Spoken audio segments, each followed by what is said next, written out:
Ravi de vous retrouver tous les dimanches dans Hightech 221. Et si vous avez une petite faim, voilà un restaurant à connaître. Calcite, c'est un nouveau restaurant qui prône la gastronomie à la sénégalaise. On y retrouve le ceebu national, le mbaxalu salo, mais aussi des plats très healthy. Nous avons reçu Kalso.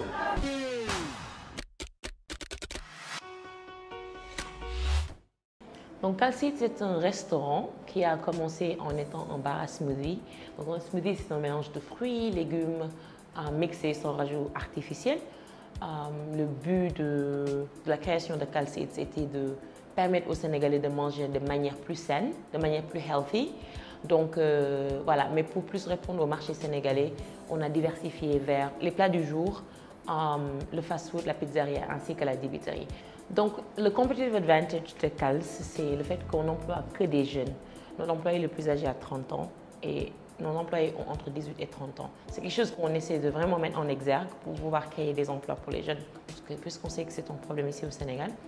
La deuxième chose, c'est la décoration. Je pense que plein de monde se rend à Cals juste pour prendre des photos. Et c'est bien de manger, mais aussi d'être dans un environnement sain. Aussi le concept du healthy ou du diet junk food, c'est quelque chose qui est quand même assez innovant ici au Sénégal parce que voilà, d'après nos habitudes, nous on a tendance à ne pas manger super healthy à moins qu'on soit dans les villages, etc. Donc voilà, c'est quelque chose qu'on essaie aussi de mettre l'accent sur.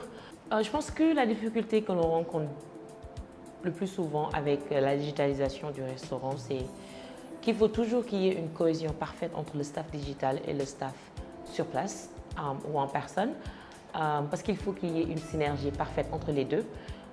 Puisque voilà, quand un client passe une commande alors que le staff digital prend du temps avant de passer à la commande, ça peut créer un moindre retard pour le client et souvent ça crée des problèmes.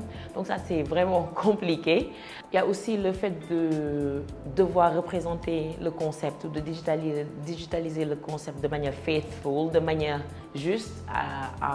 C'est compliqué parce que puisque les gens voient des photos et chaque fois qu'ils se rendent au restaurant, ils s'attendent à voir la même disposition des fruits et légumes et souvent un moindre changement peut créer un mécontentement chez le client. Donc voilà, ça c'est une autre complication que l'on rencontre avec la digitalisation du restaurant.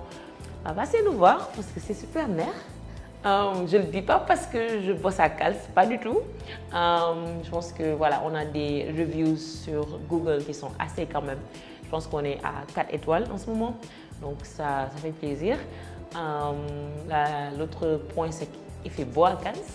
Donc, vous pouvez toujours poster sur vos réseaux sociaux. En plus, l'accueil est super top. Voilà, la Cals Attitude, je pense que les gens qui sont passés connaissent bien, que ce soit la manager, que ce soit les caissiers. Je pense que tout le monde est toujours heureux de vous avoir. Donc, feel free to come see us.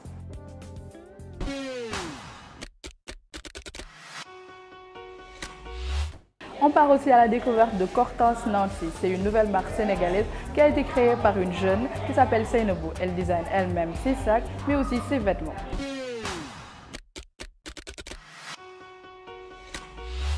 Cortance Nancy est une maison de couture africaine basée entre le Sénégal et Paris, dont je fais la navette.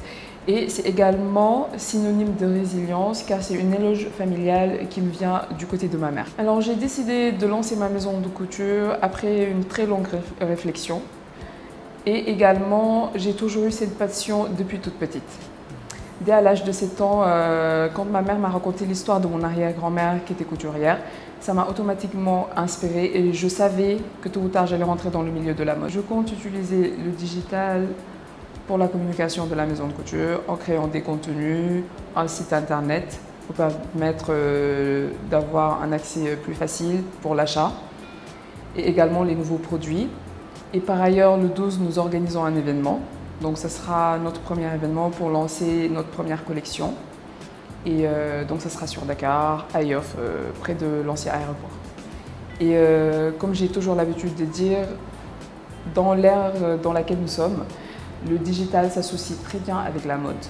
Donc, par ailleurs, restez connectés sur nos réseaux et vous allez en savoir plus.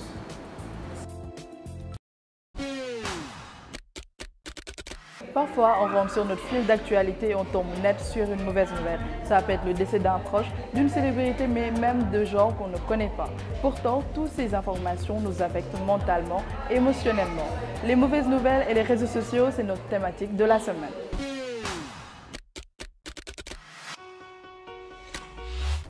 Avez-vous déjà reçu ou appris une mauvaise nouvelle directement sur les réseaux sociaux? Oui, bien sûr, un décès. Oui, décès. Oui, décès d'un proche. Quelle a été votre réaction? Bon, j'étais choqué.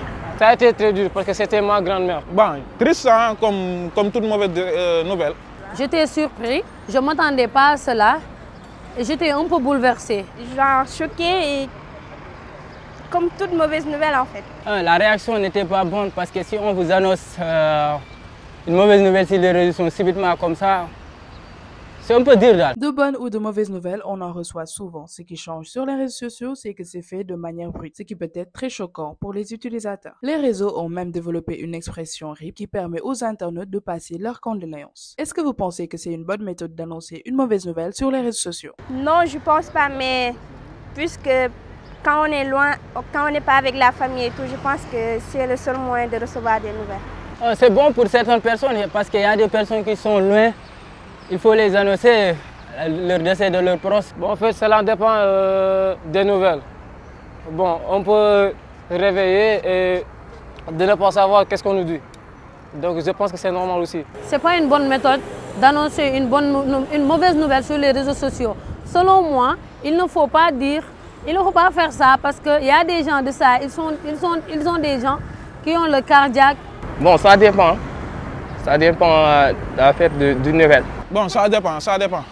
Des fois, on peut se réveiller et ne pas avoir la nouvelle et se connecter et voir une nouvelle et cela peut causer vraiment autre chose. Tu vas avoir une autre réaction par rapport à ça.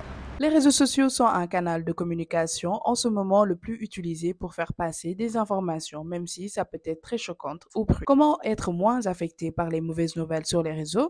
Ce serait très difficile de ne pas toucher ton téléphone. Mais c'est la seule moyen pour connaître toute l'information. Ça serait très difficile de nos jours de ne pas utiliser les réseaux sociaux. Bon, je ne pense pas qu'il y ait une solution. Tout ce qu'on peut faire, c'est vraiment se connecter et accepter. Parce que les réseaux, ce n'est pas une lieu qu'on peut rester. Bon, je pense que pour moi, je peux rester H24 sans autant connecté. Bon, je pense que c'est aussi bien beau aussi de connecter pour savoir les informations dans le monde. Je pense ne pas rester longtemps sans être connecté. Mais comme ça me change, la plupart du temps, je me connecte tout le temps à mon réveil et tout. Une mauvaise nouvelle, c'est une mauvaise nouvelle. Si tu connectes, ça va être une mauvaise nouvelle. Si tu ne te connectes pas, ça va être une mauvaise nouvelle. Je préfère qu'on se connecte. On ne peut être qu'affecté par une mauvaise nouvelle. Ce qu'on peut conseiller sur les réseaux, c'est de moins s'attacher à son téléphone dès le réveil, par exemple, pour éviter les mauvaises journées.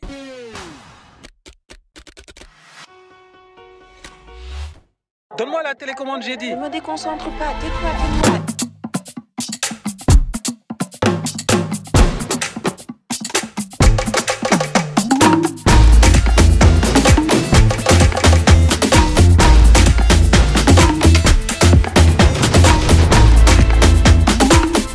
Avec Wido, vos programmes préférés vous suivent partout. Rendez-vous sur wido.tv et découvrez des films, des séries et des concerts. Wido, vos contenus préférés 100% africains, 100% irrésistibles, 100% illimités. À partir de 100 francs. Téléchargez l'appli via Play Store ou App Store. Wido, le meilleur de la création africaine.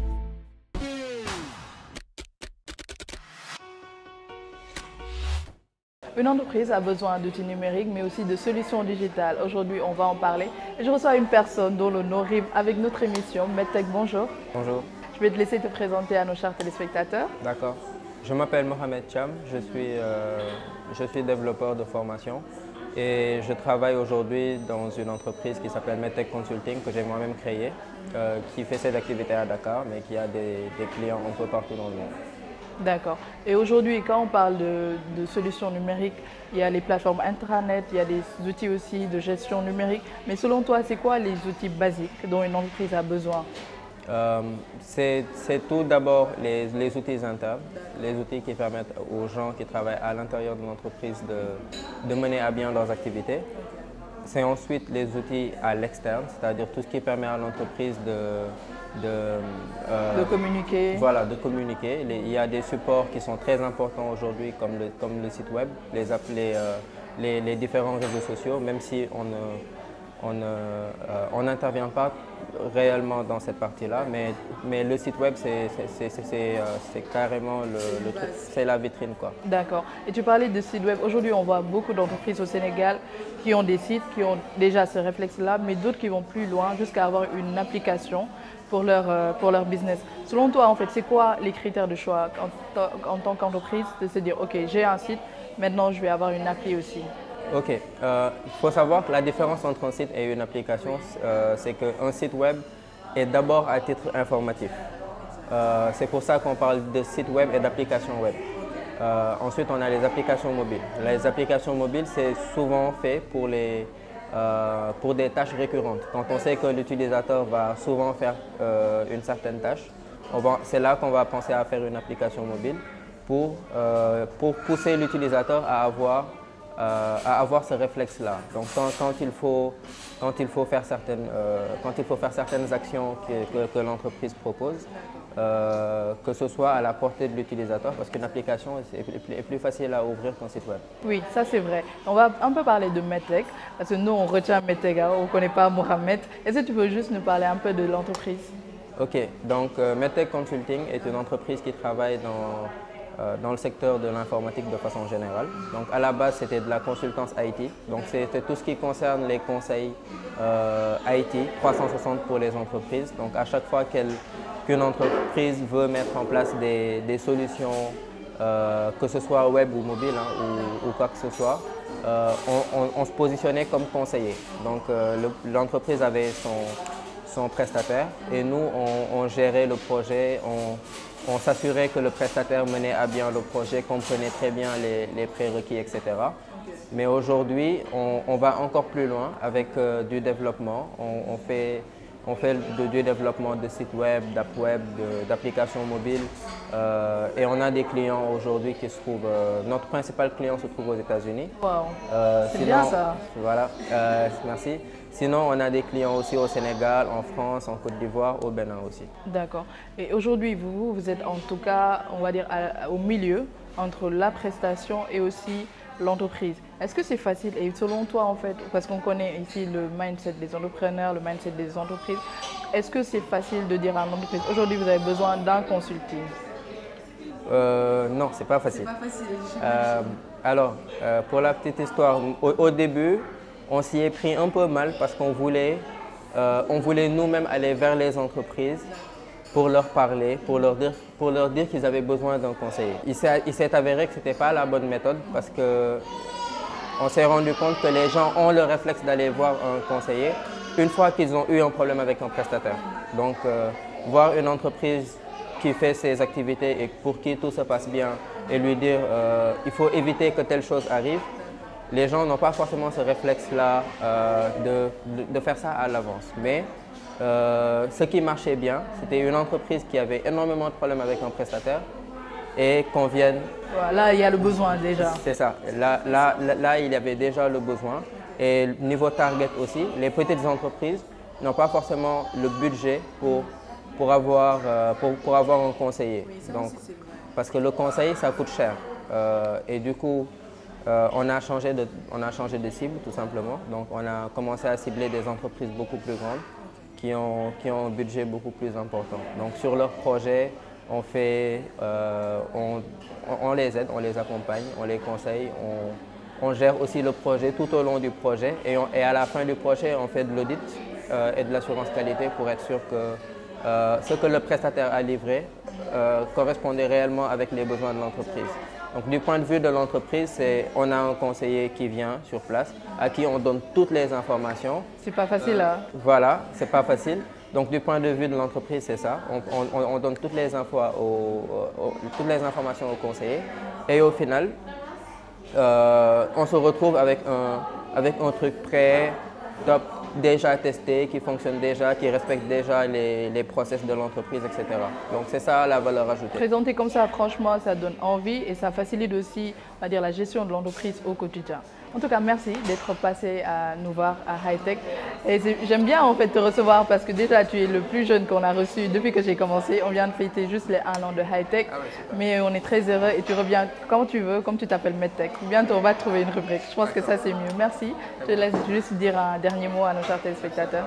En tout cas, merci pour l'invitation et voilà, nous sommes disponibles si vous avez quelques besoins que ce soit qui concernent tout ce qui est IT. D'accord. Voilà, merci. Quant à nous, on va passer à TechWorld.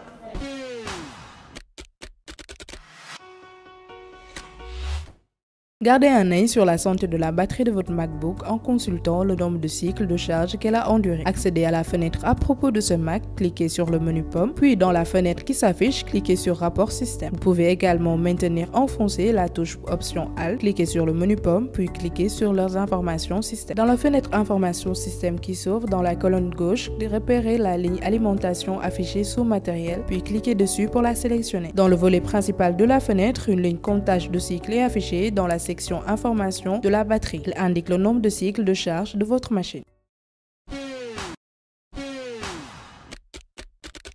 Dans Dakar, il y a plein de trafic et je viens de trouver une solution qui va arranger tous les Dakarois. C'est des rollers qui se fixent directement avec des chaussures, de quoi à rouler plus vite que nos voitures.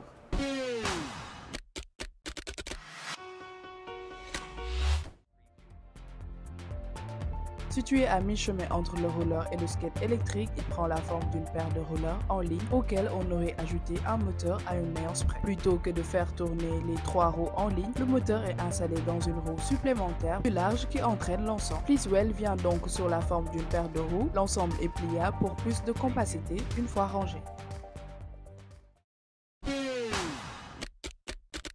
Une technologie qui fait ouvrir les portes sans les toucher, mais aussi actionner des boutons sans les toucher. C'est mon coup de cœur de la semaine. Vous allez vous sentir comme un magicien.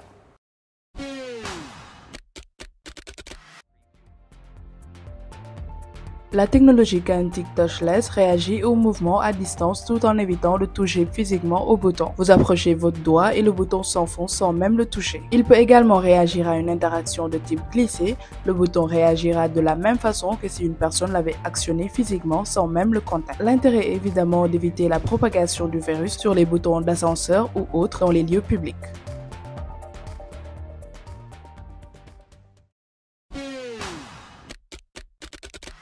Le temps passe très vite lorsqu'on le passe avec vous, mais je remercie personnellement Coffee Love de nous avoir ouvert ses portes, Algué pour la tenue. Quant à moi, je vais m'y mettre avec ce bon café et on se dit à 15 jours.